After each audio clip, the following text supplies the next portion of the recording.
రండి.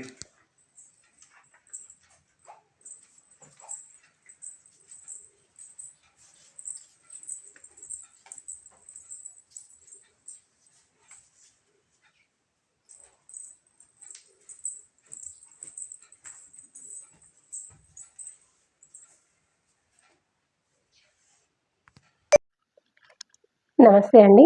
Jangaon district Bachannapet mandal Chinaramcherla village. నా పేరు పిన్నింటి కావ్యశ్రీ రెడ్డి, వైఫ్ ఆఫ్ బాపిరెడ్డి. నేను స్టార్టింగ్ పొలిటికల్లోకి రావడం అంటే వైశాల్ మేడం పీరియడ్లో మండల అధ్యక్షురాలుగా చేశాను. ఆ తర్వాత మా సార్ సర్పంచ్ అయిన తర్వాత బీఆర్ఎస్లోకి రావడం జరిగింది. అప్పుడు నేను జాగృతిలో కవిత మేడం ఆధ్వర్యంలో బచ్చన్పేట మండల్కి జాగృతి మండల అధ్యక్షురాలుగా కూడా 5 years చేశాను. ఇప్పుడు మీరు కాంగ్రెస్ పార్టీలో అప్పటి నుంచి ఇప్పటిదాకా మీరు పనిచేస్తూనే ఉన్నారు కదా. అవునండి. మీరు ఒక జిల్లాకు వైస్ ప్రెసిడెంట్ అయ్యారు కదా. అంటే మీ ఏమేమి పనులు మీరు పార్టీలో చేశారు, మిమ్మల్ని ఎట్లా గుర్తించారు హైకమాండ్? మేము మహిళలకు ఎటువంటి కార్యక్రమాలు కావాలన్నా, వాళ్ళకి ఏదైనా సమస్యలు ఉన్నా కానీ మేము వెళ్ళి, అప్పుడు వైశాల్ మేడం ఉన్నప్పుడైనా కానీ మేము వెళ్ళి వాళ్ళకి సమస్యలు ఉన్నాయంటే మేడం కూడా కొన్ని సమస్యలు తీర్చడం జరిగింది. ఆ తర్వాత జాగృతిలో కూడా కొంతమంది మహిళలకి ఎటువంటి సహకారం కావాలన్నా కానీ మేము కూడా కొంతమంది చేయించడం జరిగింది. ఇప్పుడు కూడా డిస్ట్రిక్ట్ లెవెల్లో ఉన్నాను కాబట్టి ఎటువంటి సమస్యలు ఉన్నా కానీ నేను మా మీరు మహిళల్లో మీరు ఇక్కడ నుండి గ్రామీణ ప్రాంతాల్లో మీరు ఎదిగి ఒక జిల్లా వరకు ఎదిగి ఉన్నారు కదా. ఉన్నప్పుడు ఇక్కడ ఉండేటువంటి సమస్యల్ని అక్కడ ఎట్లా మీరు సాల్వ్ చేసేవాళ్ళు? అధికారులతోటి కానీ లేకపోతే మీ హైకమాండ్ తోటి చెప్పి సాల్వ్ చేసేవాళ్ళ, మీరు చేసేవాళ్ళ? అవునండి, అంతే. మేము బతుకమ్మ ప్రోగ్రామ్స్ అయినప్పుడైనా కానీ మహిళలని తీసుకెళ్ళి, మీటింగ్స్ అయినా కానీ మహిళలను తీసుకెళ్ళి నాయకులకి వాళ్ళ సమస్యలు వివరించడం, చెప్పడం జరిగింది.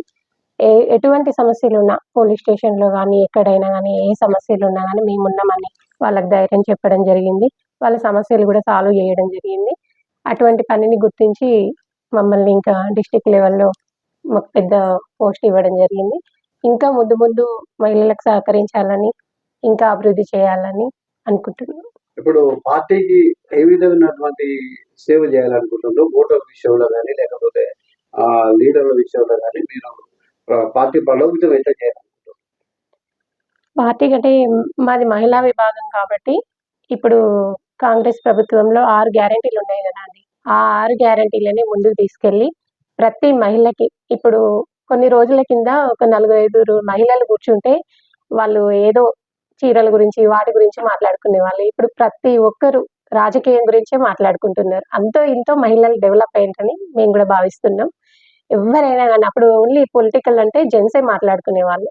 లేడీస్‌లలో అట్లాంటివి ఉండకపోయేది. ఇప్పుడు వాళ్ళు కూడా ముందుకొచ్చిర్రు. వాళ్ళు కూడా ఎట్లయితే బాగుంటది, ఎవరు న్యాయం చేయగలుగుతున్నారు ఏంటి అనేది వాళ్ళు కూడా మాట్లాడుకోవడం జరుగుతుంది.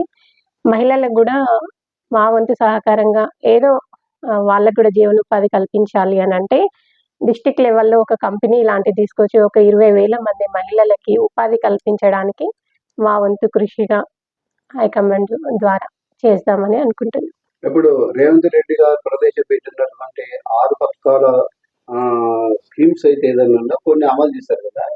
ఇప్పుడు ఎక్కువ మెయిన్ ఏంటంటే మహిళలకి ఉచిత బస్సు సౌకర్యం ఇచ్చారు. దాని మీద మీ మహిళలు ఏమంటారు? ఉచిత బస్సు అంటే బానే ఉందండి. అది వినియోగించుకునే వాళ్ళ ద్వారా సార్ మనల్ని అనుసరించి మనకు ఒక పథకం అమలు చేశారు. దాన్ని మనం వినియోగించుకోవాలి. అట్లా జనాలు ఏంటంటే అది కొంతమందికైతే బాగుంటుండే అన్నట్టుగా మాట్లాడుకుంటున్నారు. అట్లేం లేదు, బానే ఉంది. ఇప్పుడు ఎంపీ ఎలక్షన్స్ వస్తున్నాయి కదా, మీరు ఎట్లా సేవ చేయాలి? మేము మా ఎంపీ అభ్యర్థి శ్యామల కిరణ్ కుమార్ రెడ్డి అన్నగారికి మా వంతు కృషిగా అత్యధిక భారీ మెజార్టీ తోటి మా బచ్చన్పేట్ మండల్ జనగాం డిస్టిక్ నుండి సార్కి భారీ మెజార్టీ తోటి గెలిపించాలని మా వంతు కృషి చేస్తామని.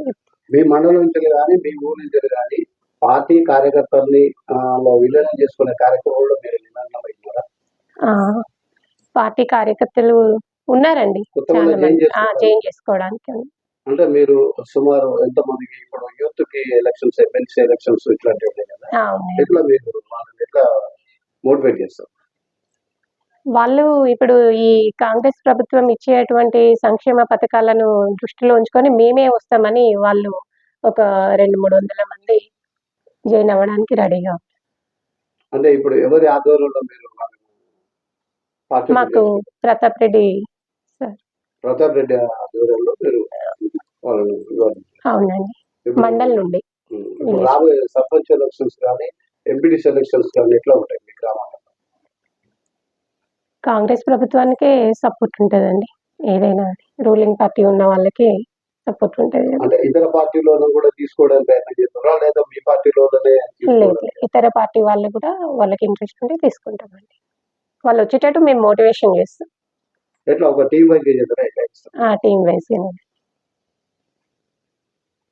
ఇప్పుడు చివరిగా మీరు మీ ప్రజలకు ఇచ్చేటువంటి సందేశం ఉంది కదా, పార్టీ ప్రవర్తన కానీ మీ కార్యకర్తలు కానీ మహిళా సంఘాలు కానీ అందరి జమగట్టేటువంటి ప్లాన్ ఉన్నాయండి. మాకు కూడా ఇప్పుడు డిస్టిక్ లెవెల్లో ఉపాధ్యక్షురాలంటే మేము కూడా కొన్ని టీం వైజ్గా మహిళలందరికీ ఒక నమ్మకం, మేమున్నామంటూ ఒక నమ్మకాన్ని కలిగించేటట్టుగా ఒక ప్రయత్నం చేద్దామని ముందుకు వస్తున్నాం, చేద్దాం అనుకుంటున్నాం. ఇప్పుడు బాధ్యతలు తీసుకున్నారు కదా, తీసుకున్న తర్వాత ఈ జిల్లా వైజ్ గా మీరు ఈ మహిళలతో కలిసి మీరు ప్రచారం క్యాన్వరింగ్ చేయాలనుకుంటారా? అవునండి, జిల్లా వైజ్ గా టీమ్ గా ఏర్పడి జిల్లా వైజ్ గా చేస్తామని. అక్కడ ఉండే సమస్యలు తెలుసుకోవడం, వాటి మీద ప్రత్యేక దృష్టి పెడుతున్నామండి. సార్ తీసుకొచ్చినటువంటి 6 సంక్షేమ పథకాలలో ఒకటి బస్సు ఫ్రీ, ఇంకొకటి గ్యాస్ బండ, 0 కరెంట్ బిల్ అండి. మహిళలు చాలా ఆనందం వ్యక్తం చేస్తున్నారు. ఇంకా రాబోయే రోజులలో కూడా ఇంకా ఉన్న 3 అది పెళ్లికి తులం బంగారం అనడం అవన్నీ కూడా చేయడానికి సిద్ధంగా ఉన్నారు. మేము వచ్చిన 4 నెలల్లోనే ఇవన్నీ కంప్లీట్ చేసినామండి. ఎక్కువ శాతం గ్రామీణ ప్రాంతాల్లో ఉండేది రుణమాఫీ మీద చెప్తున్నారు కదా, మీ గ్రామాల్లో ఏమనుకుంటారు? ఉందండి, వచ్చింది 4 నెలలు అవుతుంది కదా, ఇంకొక 1 మంత్ అన్నా. ఇప్పుడు వాళ్ళు 10 years ఉండి చేసింది ఏం లేదు కదా. ఇప్పుడు ఒక 4 నెలల్లో ఇంకా టైం ఉంది. ఒక 2-3 months లో అది కూడా సార్ చెప్తున్నారు కదా, క్లియర్ చేస్తారు. 2 లక్షల స్కీమ్ అని చెప్పారు కదా, అది దాని మీద మీ దగ్గర పోయినప్పుడు వాళ్ళు అడుగుతున్నారు మిమ్మల్ని? అడుగుతారు, కానీ వాళ్ళు కూడా ఇవన్నీ చూస్తున్నారు కాబట్టి తప్పకుండా చేస్తారు. 2 లక్షల స్కీమ్ అనేది కూడా సార్ చేస్తారు.